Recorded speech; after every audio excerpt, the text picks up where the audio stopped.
Oh, about that? that was meant to be an unconditional as well. I really need air conditioning. This place gets crazy. Are you serious? I'm not getting air conditioning, am I? Yeah, absolutely.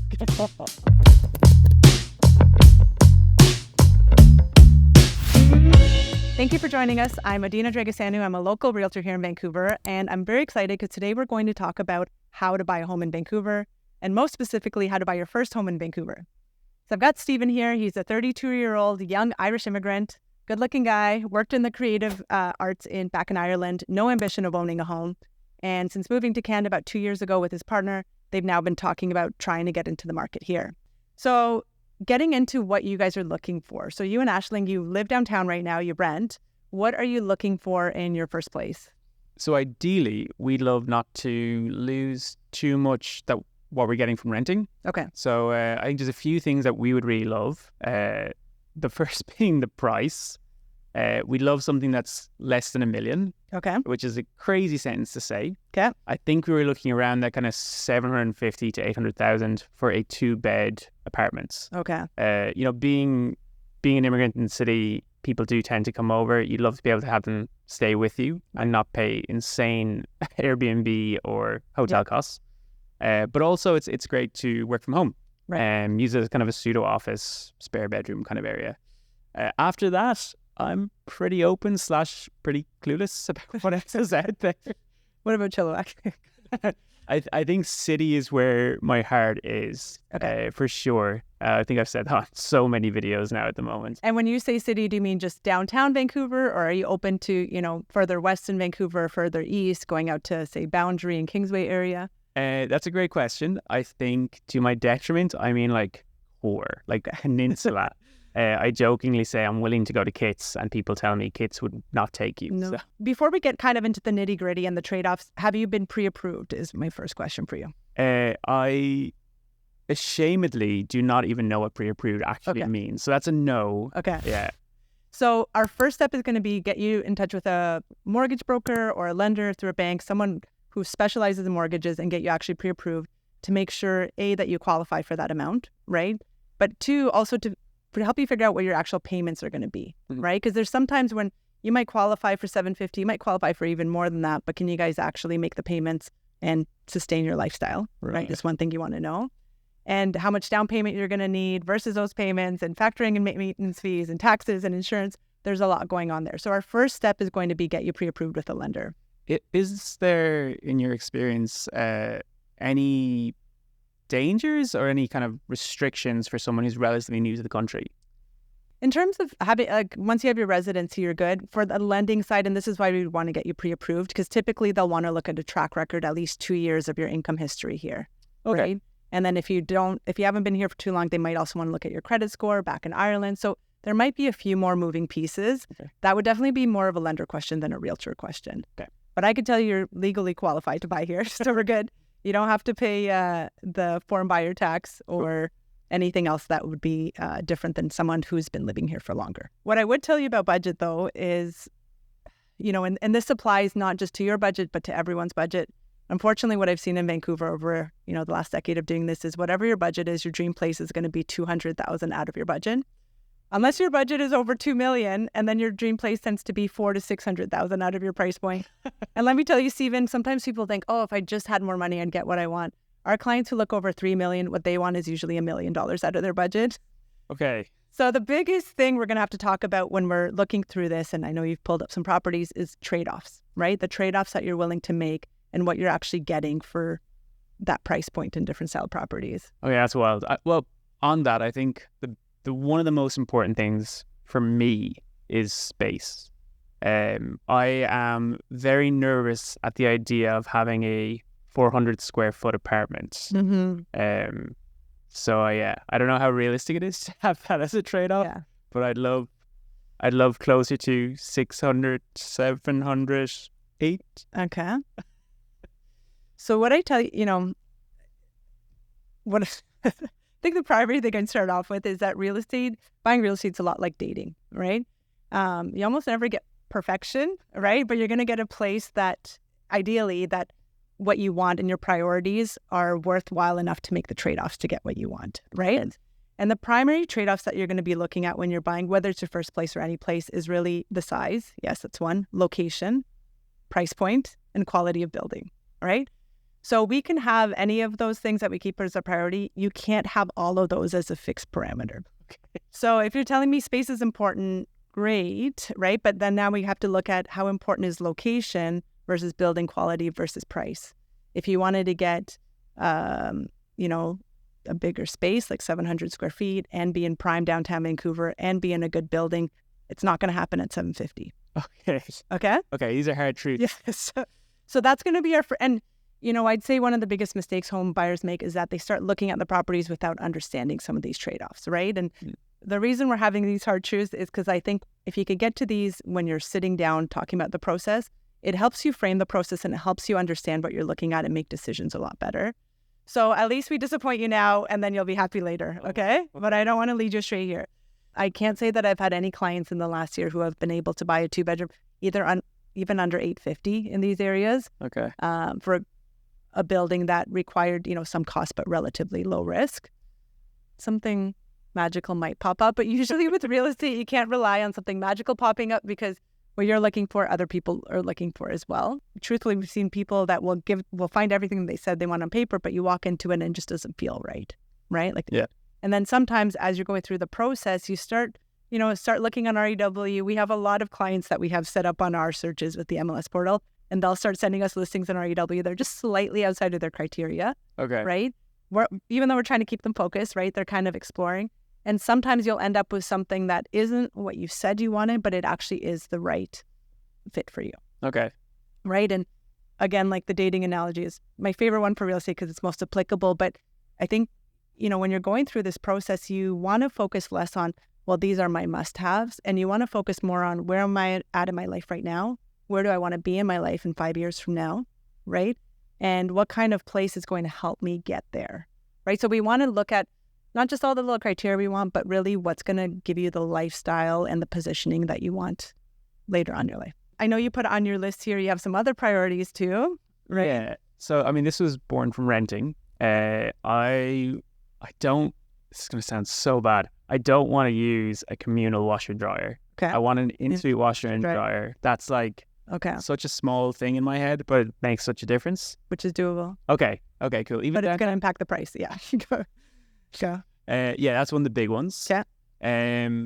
Something that I don't really understand fully, but everyone is telling me is important is leaseholds.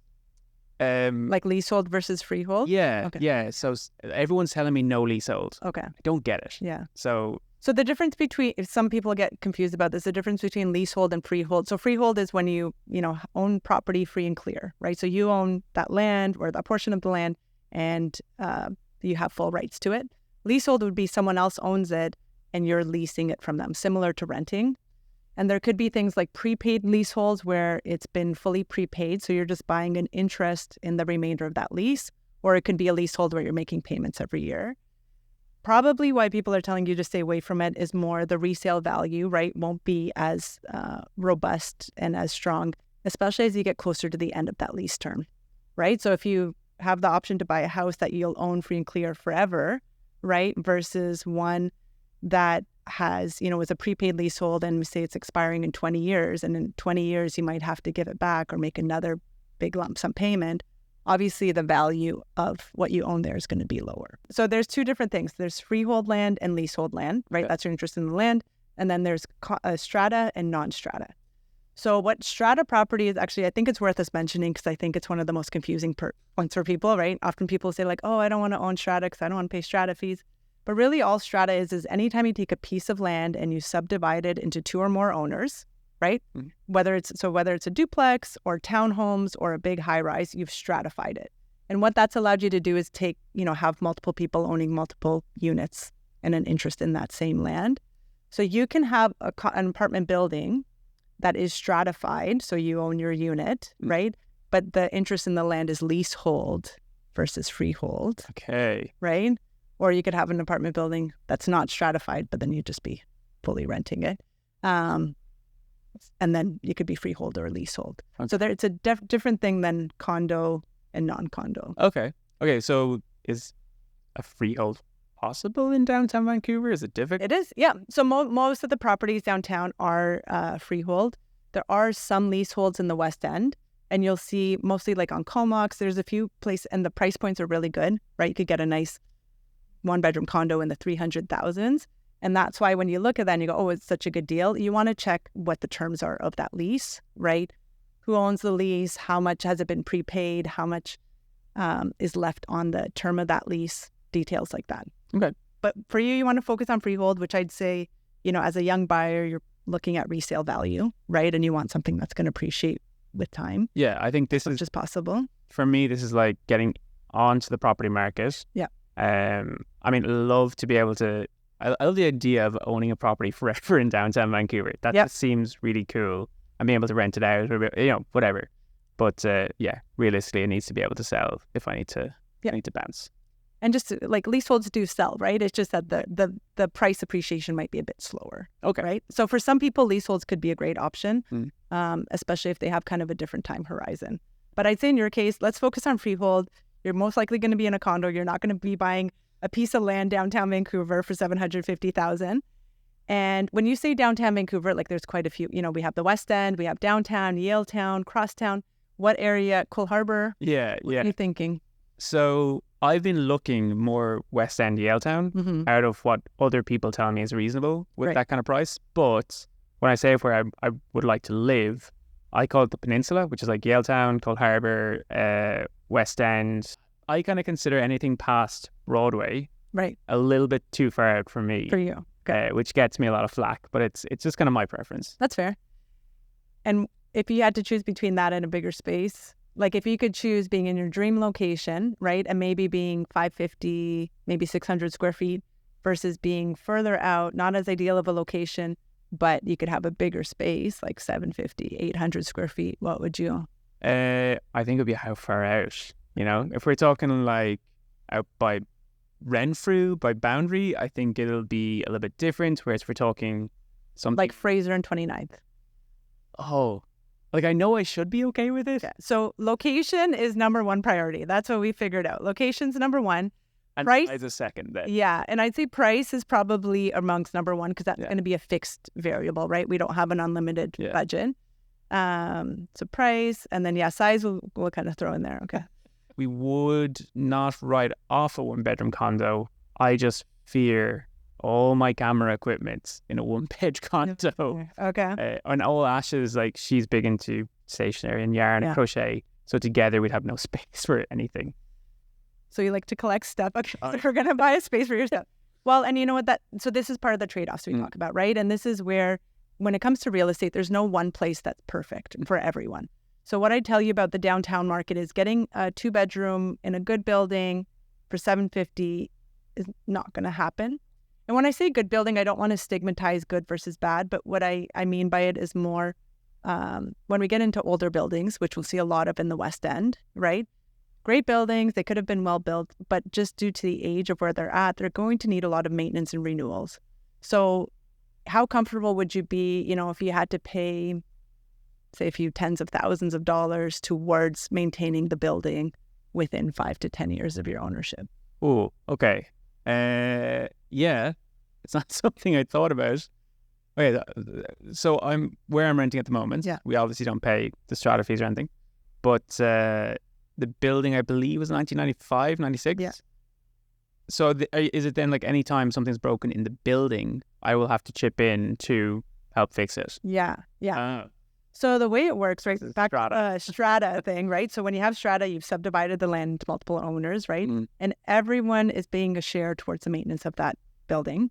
And you're all paying a share based on what's called your unit entitlement. Your unit entitlement is basically just your share of the square footage relative to the square footage of the rest of the building. So there's two ways that the strata is going to pay for maintaining the building. One is your strata fees, right? And those are paid monthly.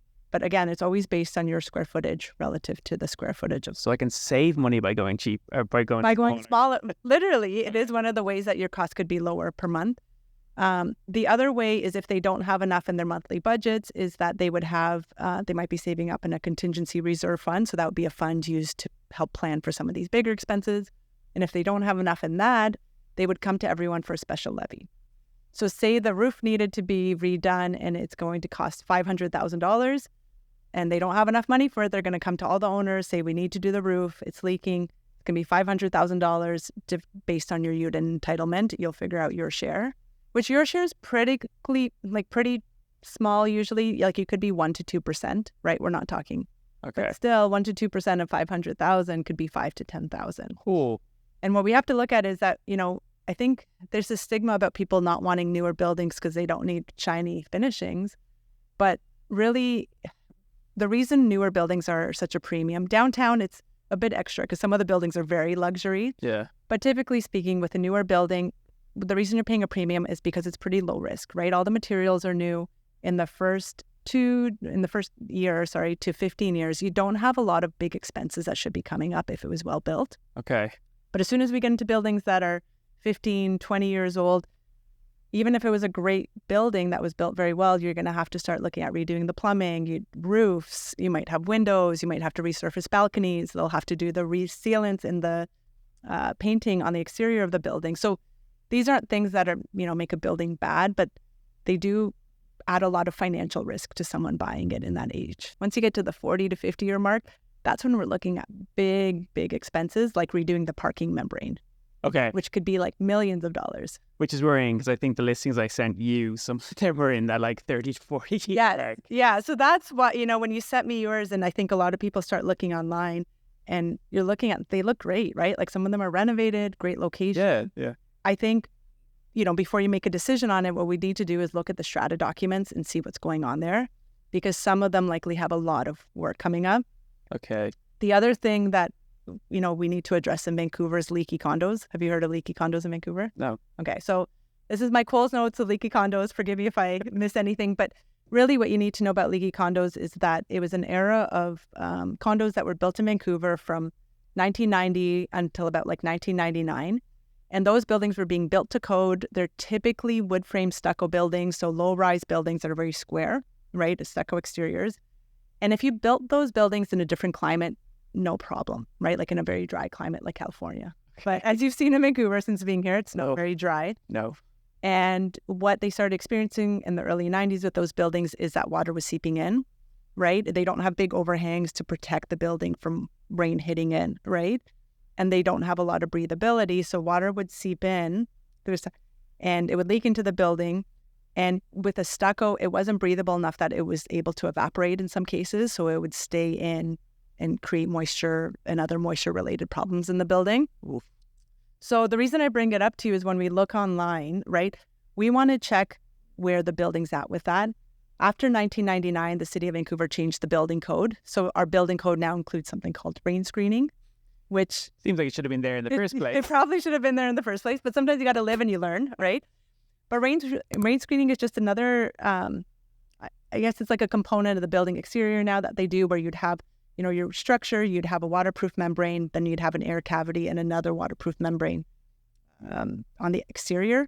And then you have a little metal flashing. This is for low-rise buildings. For concrete buildings, it could look different. But essentially what rain screening is doing is preventing water from coming into the building, and it's allowing air to circulate and water to evaporate, right, if it hits that first layer. Now, what this means to you, though, in the context of buying is when we're looking at buildings from the 90s, if they're stucco and we see they haven't been rain screened, we want to check and see what their engineer reports are and what they say about the exterior. Because if it hasn't been done and it has had decades of potential water ingress, it could be very costly to redo. Like they'd be looking at rain screening a building now would mean taking off the entire exterior and redoing the whole exterior with that rain screen technology. So, we've seen cases, you see a lot of these in the West End, in Fairview, you could easily be $50,000 to $100,000 per unit. Yeah. So that's not the 1% thing. That's a whole... Well, that would be a one, because it would be millions of dollars. Oh, really? Yeah. Oh. And if it's a smaller building with fewer units, it could be, you could be 10% of the... Yeah. So don't get a home between 1990 to 1990. I don't want to make blanket statements. I wouldn't say don't buy it, but I'd say when we see something in that age range, we want to investigate, right? And we want to look at their strata documents, and we want to see what's been done. We want to see if it's been rain screened. Your realtor should be helping you really understand and put things into perspective. And that's why you might see a condo downtown that, is a 2-bedroom for $700,000 next to a newer building where it might be $1.2 million.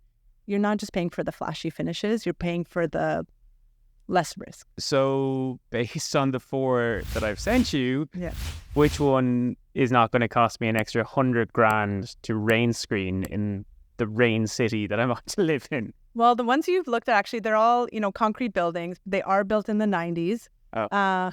Okay.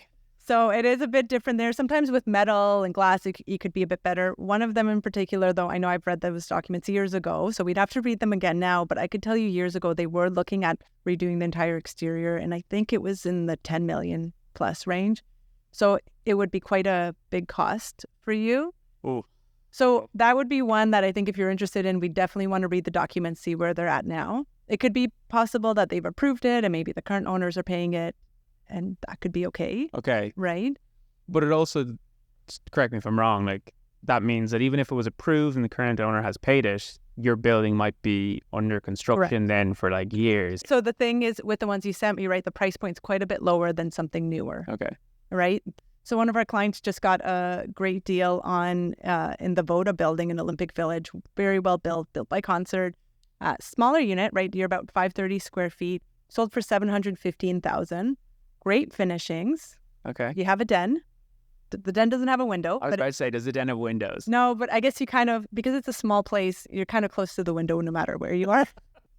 But I'd say it's a very low-risk building, really well-built, very well-managed strata. You have a concierge, you have air conditioning, you're in a great location for resale value. And I would say, your only trade-off there would be a smaller size, right? But financially, you'd have a lot less risk with something like that. If you wanted to stretch the budget in Olympic Village, for example, there's another building called the Mechanica Building, which is one of my favorite buildings there. It's 10 years old, really well built by Cressy, very well looked after by the strata. And, you could get units in there that have a really nice solarium, very large solarium that you could use as a home office. You could even put a single bed when people are visiting, right? So you're not in a 2-bedroom, but you do get that functionality you guys would want and much less risk and really nice finishings as well. Okay. But at that 10-year mark, because these ones were built quite well, they built quite recently, are we expecting less of a risk then when it gets to kind of 15, 20? Okay. Way less risk. So at the 10-year mark, it's nice because you could see if the buildings had any issues since it was built, they would have popped up. Right. And so we kind of know where they're at. We know how the strata is managing things.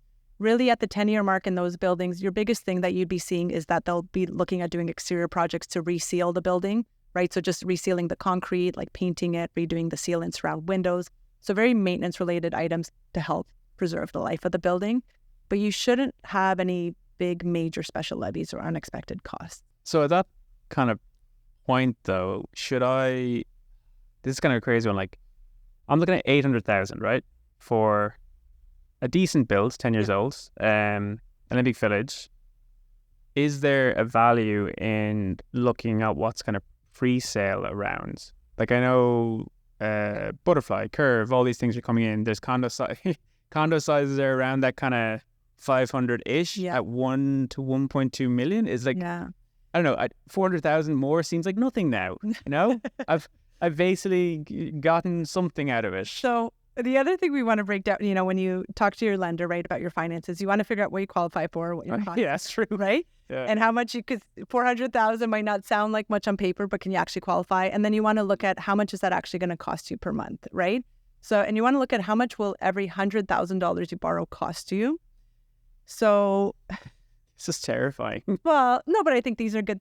It's just a reality, right? And it's just about getting an understanding of how things work. But on average, it really varies based on interest rates. But right now, you might be about $500 a month for every $100,000 you borrow, right? So an extra $400,000 might be an extra $2,000 a month in mortgage payments.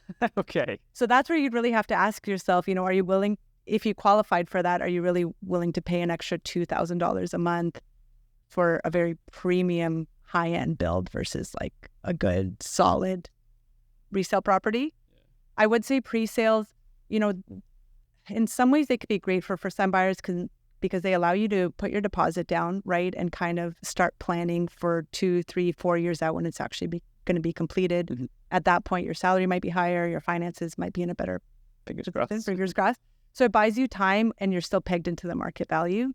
The challenge we've seen with pre-sales in the Vancouver market in the last few years, though, is that you're paying a big premium for that new construction, and you have very high-end designer architects and luxury finishes, and you're paying such a big premium for that for someone who's looking for space, it might be challenging for you to justify that premium versus paying that same amount and getting a lot more space. Yeah, I get you.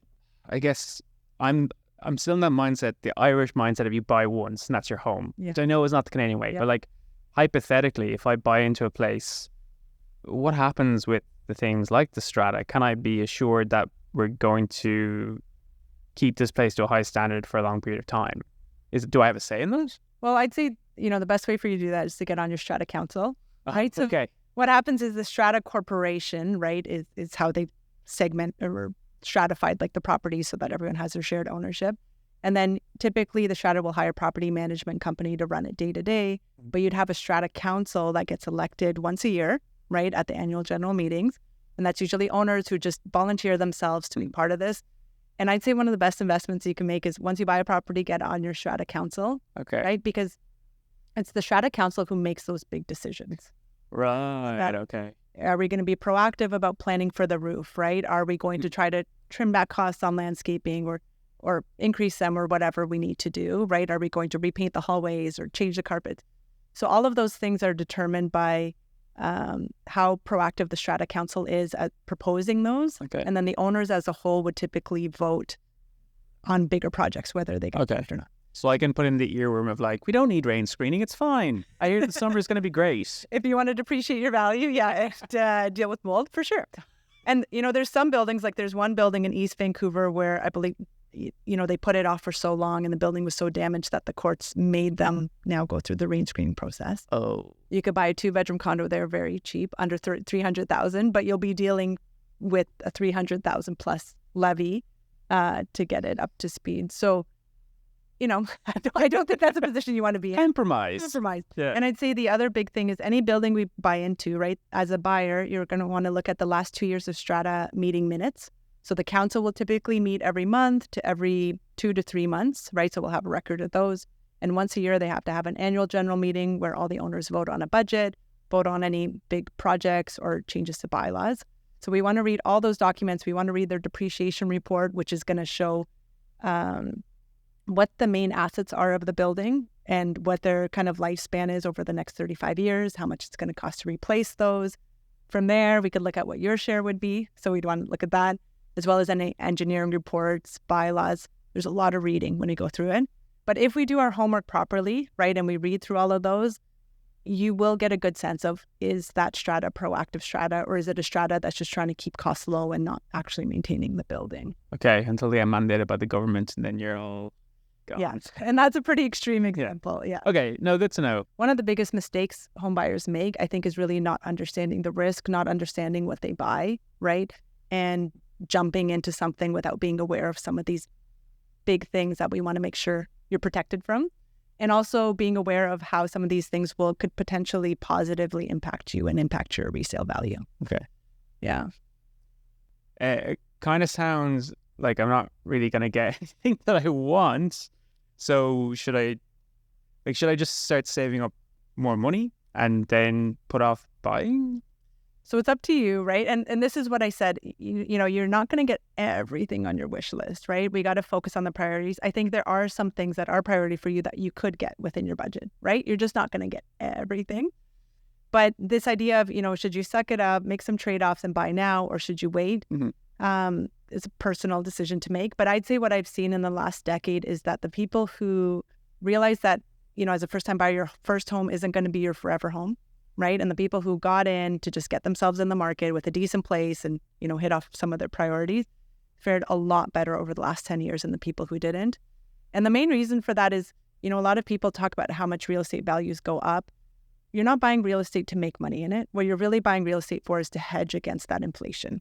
So in the last 10 years in this market, I've seen prices double, right? And I see clients that I helped get in 10 years ago, right, who, even my first place, for example, I had bought my first condo for $300,000 and it seemed like an immense amount of money, right? I remember walking around Olympic Village with another client of mine, looking at these condos that were $420,000 and thinking like, there's no possible way these will be more. Those condos are now $700,000, right? $750,000. Those units in Mechanic I told you about, right? Those were selling for around $475,000. Now they're selling for $800,000. And the reality is that if you had two people, one person who got in then and then has been able to ride that market up, now you'd have that equity to move yourself up the market. If you didn't get in then, it would be really, really challenging for someone our age to save $300,000 to $400,000 after taxes in 2 years. So I would say that the best thing you could do is, instead of waiting to get into market, get yourself in the market in something decent, and then, be protected against those price increases by being in it. Okay, a kind of follow-on question. I don't know if this is for you or for the financial advisor that I'm obviously going to have to get. Yes. Let's say I only have about a 5% deposit saved. Yeah. Is it better to go in now and try and refinance or restructure it, or should I try and wait? Because someone told me that to get another 5 to 10% can take 2 to 10 years. Yeah. So is it the kind of thing of kind of suck it up if I can? And again, I'd say this is something that you want to discuss with your financial advisor. But what I've seen historically dealing with our clients over the last 13 years is the ones who got in, even at the 5%, some of them did very well because prices appreciated so high. Like they wouldn't have, if they had waited even another year, they wouldn't have been able to get in, right? Even if they actually do. So now that said, with 5%, you are taking on risk, because if you're buying and then prices go down and you have to sell, you don't have a lot of equity there. So you have to be very careful. I think if you're buying at 5%, I wouldn't say just jump in. Okay. But I do think you're probably in a better position to try to stretch, get in, and then start paying off that, paying off your mortgage and building equity rather than waiting to save up. A lot of people are scared of actually getting in and buying, but the people who have been hurt the most, I think, in our market are the people that would have been able to get in, but they decided not to because they were trying to save and now can't get in, or they're realizing they're having to pay $400,000 more than they could have 10 years ago. I think my biggest fear is, like, you see the people who bought during COVID when prices just dropped and people are waiting. I'm like, do you wait? Do you go? Yeah. So I would say, you're doing the best thing. To me, the best thing you could do is, as soon as you think about buying, right, get your finances in order, talk to a really good financial advisor, not just one who wants to take your money and invest it, but one who can really look at your overall financial picture and help you strategize for your long term. Talk to a great mortgage specialist, right? That can help you look at what you qualify now. If you can't qualify for what you want now, have them give you a game plan of what you should do to build up your credit, right? Or trim down your spending so you can get a bigger down. But create a plan for yourself so that you can get into the market as soon as you can. So, Stephen, I know that might have not been as fun and exciting as you had hoped, but I hope it was informative at least. Yeah. Hard truths, but I think better to know than not know. Yeah.